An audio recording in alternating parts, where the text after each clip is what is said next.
the thing that he was supposed to So here we are at the 40th AIDS Visual here in Toronto, and we are going to talk to some of the attendees today. So what's actually happening here? Why don't you introduce yourself and then tell us what your thoughts are about tonight? Oh, okay. Well, hello. Here, let me take off my sunglasses. Hi, I'm Max McDonald, and tonight is the Toronto AIDS Vigil. This AIDS Vigil has been going on for the last 40 years, and it started off way back in the 90s. And forgive me if I got it wrong, but it was 90s, late 80s. And so it started off that there was just a group of people who, in the height of AIDS, wanted to remember the people who were dying almost daily. And there's a whole generation that does not remember that there were people. AIDS was not something that was that was not a curable disease back in the 80s and in the 90s.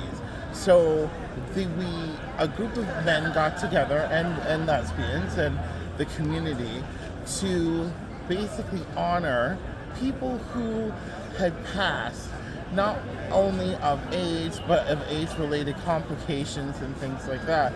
And then it's basically turned into what it is today. And so you have lost friends, I'm sure, like we all have lost friends of HIV and AIDS.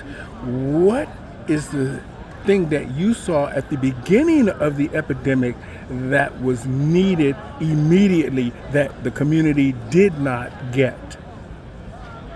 You can answer that one. It's healthcare, special support. A lot of people, as I know, committed suicide because there was no support in the community. There was no health care.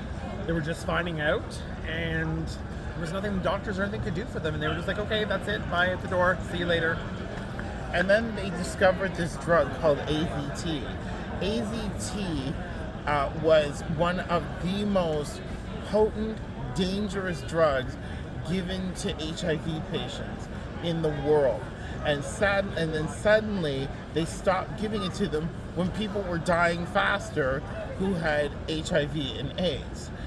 Then they went on, they developed a cocktail, and now people are living longer and stronger and thriving more now than any other time in the history of the disease. Okay. Now, for you, sir, what was the most hurtful thing you can remember about losing some of your friends? What was the thing that impacted you the most? Well, I was here 30 years ago tonight when adding the name of the first grade love of my life, who died earlier in 1994, and it was astounding to me that the experiences that I never expected to have until much later in life, were happening when I was in, my 20s,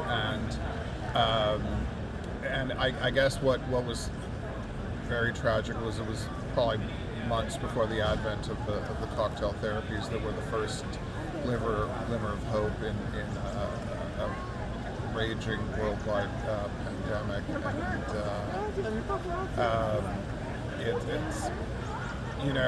I've had time to milestone anniversary reflect on what life might have been, not just for my guy, but for all the thousands of names that are on the memorial here and memorials all over the world.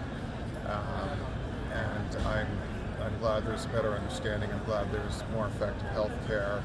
I think there are parts of the world, sadly, where what we have in Canada certainly is not yet available, and there's for the stigma that still, I think, exists in Canada and in the United States. I think in other parts of the world it's astronomically worse than people have it here, and I think that's the ongoing tragedy of this pandemic. Okay, wonderful.